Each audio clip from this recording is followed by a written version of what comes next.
This is rock until already the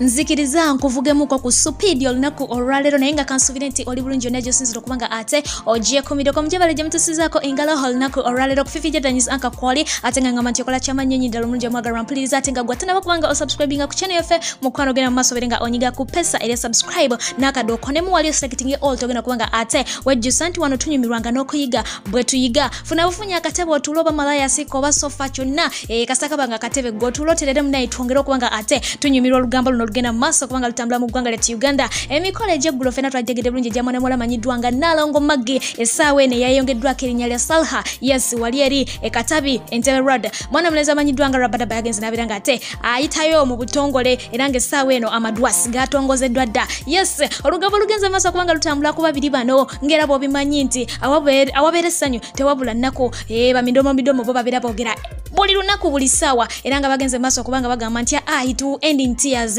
bichi banji ni bagenda maso n'okubanga ate bongerezaako nga bagamba nti mwana muwala Maggie ye yagenze maso okubanga omukolo guno aguteekamu ssente ate nga bala bagambye nti omukulu amanyiddwa nga Rabadaba ayagala visa emutwala mu United States of America yensonga lwaki yakoze bino byonna naye ng'eyo si ensonga enkulu ye yavuddeyo ye nga Rabadaba n'agamba nti temujja kummanyira nze omukyalo owange mwagala kuva ku ntobo ya mutima gwange mwabalowooza nti nakamulaba omukyalo ono namulaba dda nga tuli eri mu senior 1 senior 2 ne tweyagala ebyessomero tweyagalira ddala naye nga omanyi obulamu bw'ensi eno bwagenda maaso kubanga ate butwawulamu naye nga omanyi nti destiny ebeera destiny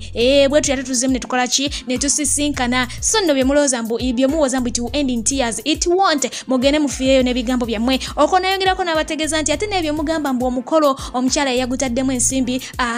omukolo guno twagutaddemu ensimbi famire ezaffe zombi zakwataganye eyange n'eya mukyala wange ne tubanga ate tuguteekamu ensimbi so nno n'abategeeza nti muyige okubanga mufa ku budaala bwammwe mulekerawo okulingiriza ebitakola ki ebitabakwatako naye jjukira nti embeera efaananako bweti ey'okugamba omukyala nti yadidde ensimbi n'abeera nga aziteeka mu mukolo gwe si yeesoose twagiraba ku mwana muwala amanyiddwa nga Rema Namakula oyo enfunda nnyingi baze bamumalako emirembe buli kimu kyakola nti yakoze ki yakitaddemu ensimbi naye katubaagalize obuwanguzi mu bufumbo bwabwe buno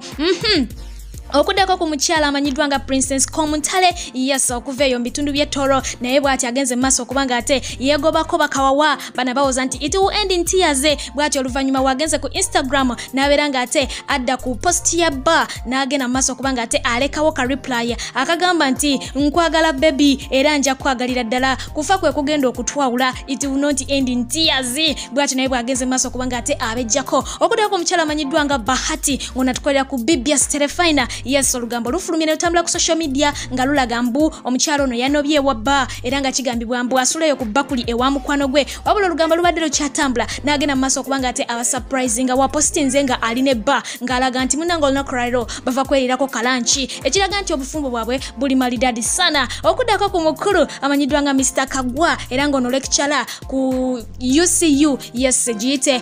Uganda Christian University tumunjukira bulungi nnyo yagenda mu maaso okubanga ate aproposingira mwana muwala wali eri ku Entebbe Road n'akwasa traffic bw'ati agenze mu maaso okubanga ate amukuba ekidala kiri kyennyini malidadi sana tumwagaliza obufumbo obulungi okuddako ku mwana muwala amanyiddwa nga Fire Baby ono buli kiseera abeera agenda mu maaso okubanga ate akajjuza era nga wenjogera ssaawa yonna ajja kubanga ate afuuka mando maswi era nga kitaawe yavuddeyo n'abeera nga amuwolereza n'agamba nti amuwagira 100 ku 100 akuba embwa y'omutegera mu maaso okubanga ate emanyiira muwala we yamugambye abakobe kasita mugenda mu maaso okubanga mumumanyira nti lwaki mumalako emirembe kasita gwe omulumbagana n'omuvuma Wininwaje ajja kusabula ate naawe omumanye wa attitude taata yagambye nti kuba lwaki baba bakumalako emirembe okuddako ku side ya mwana mulenzi amanyiddwa nga taata Samu Kibaibe wa Brown bw'atyo naye yavuddeyo olunaku olwaleero nga mazaalibwa ge ngaweze egy'obukulu 33 happy birthday omulungi namwe bena abazaalibwa olunaku olwaleero happy birthday okuddako ku mwana mulenzi amanyiddwa nga Fresh Kid ono nno yatwaliddwako awo mu interview oluvannyuma lw'omukyala amanyiddwa nga Mama Nakiwala Kiyingi okubanga ate akasukibwe bweru jukira nti waliwo ebyagenda mu maaso wakati w'omukyalo ono n'omwana oyo nga yakajja mu music industry era nga abasinga obungi baali bamanyi nti omukyalo ono ayagala kubba omwana ono ekikono abeere nga ate amugjamu naye omwana ono avuddeyo n'abeera ng'ayogera ebigambo ebiraga nti ye akyasimye omukyalo ono byonna bye yamukolera olwa connections ze yamukolera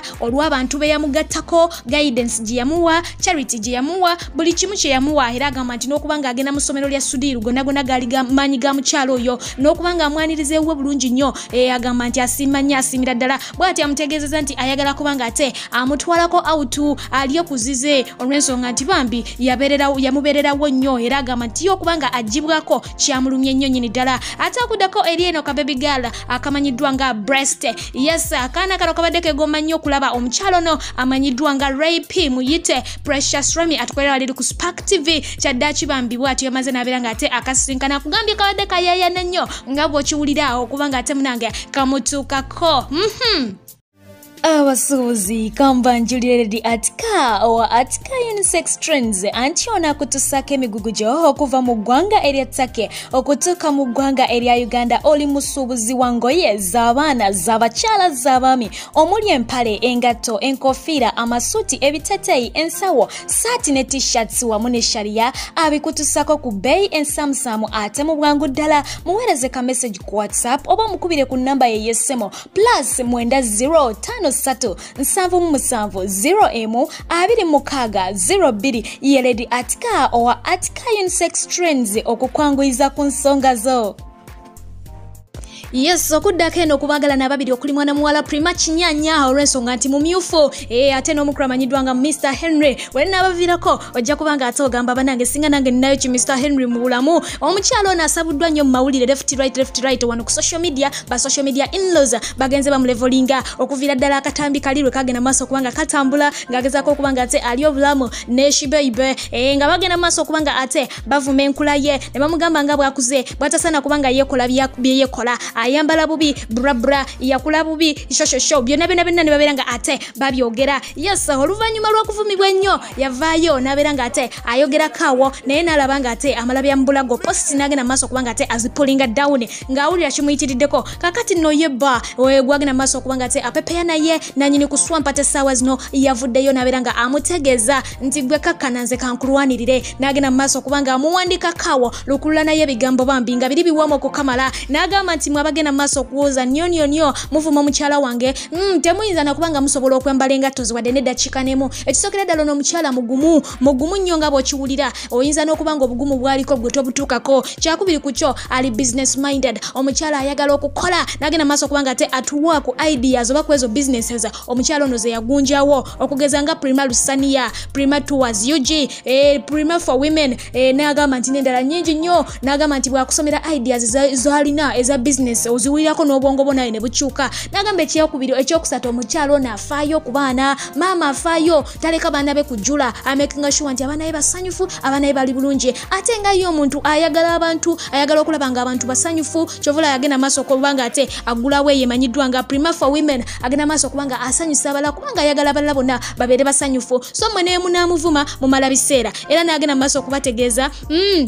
nti mulekerawo okubanga muzikola ki muleeta bad energy yammwe nga mugiteeka kwono omukyala naye omunagamba mbu iti ending tears ebyo tebijja kukola ye tamukabyangako era tasuubira kumukaabya wabula kyayina eri omukyala ono gwe mukwano gwokka ogujjusa pipa n'okusukkawo bw'ati bwe yagenza okubanga ate agenda maaso n'okumudefendinga n'ategeeza ba haters you can go to hell omukyala mumuveeko mumuvumye mumumazeeko emirembe bambi buli mukyala yali yagadde okufuna omusajja alinga Henry amuvaayo mu lukale n'amulwanirira n'amudefending okitegeera yes obulamu bwe butyo butambula luyeyo naye nga mukulu webale kuvaayo n'olwanira ekibeibe omukwano guba mutima teguliiko myaka abantu baabo bagenda maaso n'okubanga banyumirwa ensonga z'amadasi era nga mwe ba negative energy babagambye mu dde ku mabbali okuddako eri omukyala amanyiddwa nga Nina Rose amawulire agava side eno si malungi n'akamu nakatono ddala fera tumanyi bulungi nnyo saga za mwana mwalo ne zigenze maaso okubanga ate zitambula ku social media yes era nga tukimanyi bulungi azaakola interviews ez'enjawulo ng'atugamba nti Daddy Andre ye musajja yagenda maaso okubanga ate alwana nnyo mu bulamu bwe okulaba nga akyuka ave ku kigambo Njjaga naye bagamba nti oluvannyuma lw'okwawukana mwana muwala ono yazzeeyo ku kayaga era nga yasangiddwa